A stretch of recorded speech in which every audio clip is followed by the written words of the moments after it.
Shalom teman-teman, damai sejahtera Tuhan beserta dengan kalian semua, dan semoga semua teman-teman berada dalam keberkatan perlindungan Tuhan Yesus Kristus yang luar biasa mengasihi kita semua. Nah teman-teman sekalian, dalam bagian ini kita akan sama-sama membahas tentang seseorang yang sebelumnya mengaku adalah mantan pendeta GBI, tetapi setelah ditelusuri, kemarin saya menemukan ada satu cuplikan video yang menjelaskan beliau ini mengakui bahwa dia adalah mantan pendeta yang dilantik oleh Vatikan. Nah teman-teman sekalian, kalau dia berbicara tentang Vatikan, ini berkaitan dengan Katolik, dan Katolik tidak sama dengan GBI. Dan karena itu teman-teman, mari kita dengarkan penjelasannya dalam cuplikan video berikut ini.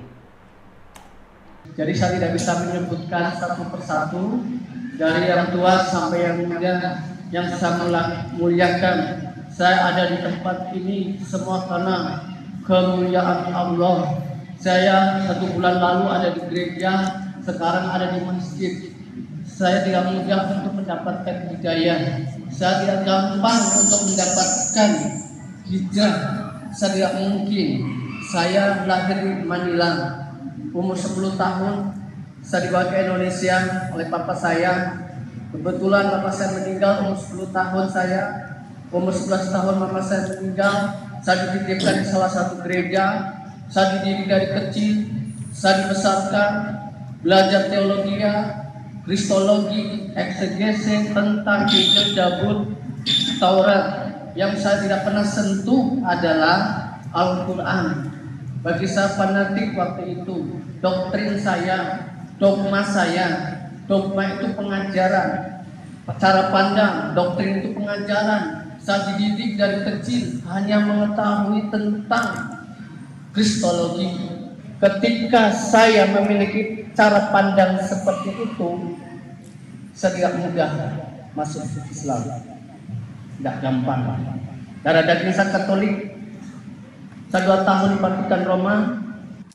Nah teman, ini adalah pernyataannya yang mana beliau ini mengakui bahwa darah dagingnya adalah Katolik karena dia memang dilatih di Katolik katanya, dan dia juga pernah kuliah di Vatikan Roma. Kita perhatikan teman-teman bagian selanjutnya nih. Saya ngambil S1-nya di Jakarta, teologi. Sebenarnya ditempuh 5 tahun, tapi saya tempuh 3 tahun. Nah teman-teman, dalam bagian ini dia mengaku bahwa dia sekolah teologi di Jakarta. Dia tidak sebutkan sekolah teologi mana yang sedang ia maksudkan, dan dikatakan bahwa harusnya selesainya 5 tahun, tapi kemudian ia bisa menempuhnya dengan durasi 3 tahun saja. Nah teman-teman, setahu saya dimanapun itu pendidikan teologi, biasanya tidak ada jalur khusus untuk seseorang bisa cepat lulus. Sepintar apapun itu, biasanya harus tetap mengikuti prosedur yang sudah ada. Karena memang lulusan-lulusan pendidikan teologi tidak sekedar diperlengkapi untuk memiliki pengetahuan yang mendalam tentang Alkitab, tetapi juga diperlengkapi agar memiliki spiritual yang baik bersama dengan Tuhan. Karena itu teman-teman, mari kita dengarkan selanjutnya, dan nanti pada bagian akhir kita akan membongkar pernyataannya beliau ini. Sarjana teologi, akhirnya saya dapat beasiswa ke Roma 2 tahun memperdalami ilmu psikologi pastoral. Apakah ilmu psikologi pastoral? Salah satu gereja di Indonesia itu banyak bermasalah. Ada gereja mandul, gereja tidak bertumbuh, penginjilan yang gagal, dan lain sebagainya. Misi-misi kami dari gereja kami adalah bagaimana mengkristenkan orang sebanyak mungkin. Nah ini klaimnya ya, ini tidak dia sebutkan ini gereja mana dia ini, sehingga berani mengklaim bahwa visi misi gerejanya adalah untuk mengkristenkan orang sebanyak mungkin. Dan tadi ini merupakan penjelasan dari kelanjutan. Ia mengklaim bahwa ia sempat kemudian belajar di Vatikan Roma, mengambil jurusan psikolog pastoral. Nah teman-teman, mari kita dengarkan lebih lanjut.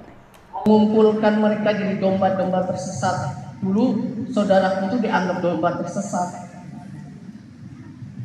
Saya berusaha, akhirnya saya pulang ke Indonesia tahun 2000. Saya dilantik sebagai pendeta oleh Vatikan Roma. Nah ini teman-teman, beliau ini mengaku dilantik menjadi pendeta oleh Vatikan Roma. Kita perhatikan teman-teman ya.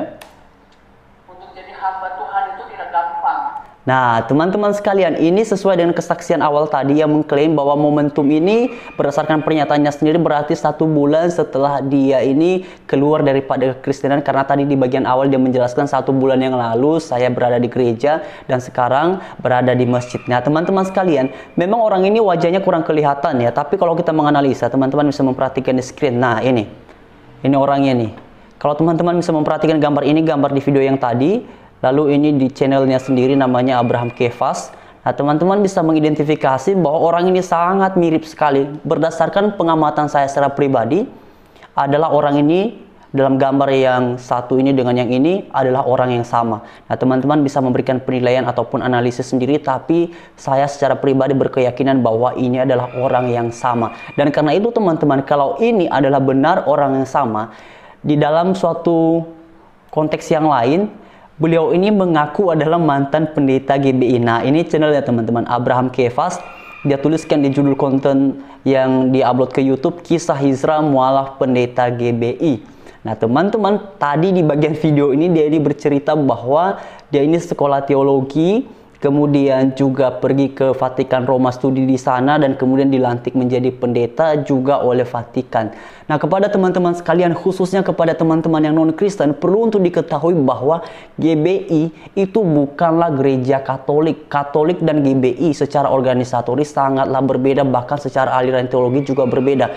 GBI adalah bagian dari gereja Protestan dan sedangkan Katolik adalah beda lagi. Nah, karena itu teman-teman, mari kita viralkan ini supaya kemudian beliau ini boleh mengalami nasib yang serupa seperti beberapa waktu yang lalu yang mengaku adalah seorang mualaf dan dia adalah anak kardinal. Mungkin kalian masih ingat ya, yang namanya kalau nggak salah adalah Yohanes Ignatius yang mengaku anak kardinal. Padahal semua orang tahu bahwa kardinal itu tidak menikah. Tetapi beliau ini sudah ceramah di mana-mana dan dia sering sekali berbicara tentang iman Kristen. Tetapi pada akhirnya ketahuan juga. Nah, karena itu teman-teman, mari kita viralkan ini. Kita bongkar ini secara bertahap. Teman-teman juga bisa men-share ini supaya pada akhirnya semua orang tahu bahwa bapak ini menurut pengamatan saya sejauh ini adalah tidak jujur di dalam pernyataannya, karena di sini saja sudah jelas. Jadi sekian teman-teman, semoga bagian ini memberikan kita edukasi yang baik dan semakin mendorong kita untuk sungguh-sungguh mempelajari apa yang kita percayai dalam iman Kristen dan mempelajari Alkitab kita, kitab suci kita dengan sungguh-sungguh. Nah, karena itu teman-teman, saya berharap kalian juga berkenan men-share ini supaya orang di luar sana yang sudah pernah percaya dengan pernyataan orang seperti ini kemudian mendapatkan informasi terbaru mengenai kebenaran dari siapakah sebenarnya orang ini. Nah, teman-teman sekalian, saya sudah melakukan penelitian ataupun kemudian investigasi mengenai beberapa hal lainnya yang diajarkan oleh orang ini. Nanti akan kita bahas di bagian selanjutnya. Tetapi dalam bagian ini, puji Tuhan dulu kita sudah menemukan fakta yang bertolak belakang dengan pernyataan awal maupun pernyataan akhir dari orang yang mengaku ini sebelumnya adalah mantan pendeta GBI. Tetapi kemudian oleh pernyataannya sendiri, dia mengaku bahwa dia adalah pendeta yang dilantik oleh Vatikan. Dan karena itu teman-teman, sekian. Tuhan Yesus memberkati kita semua. Haleluya. Shalom.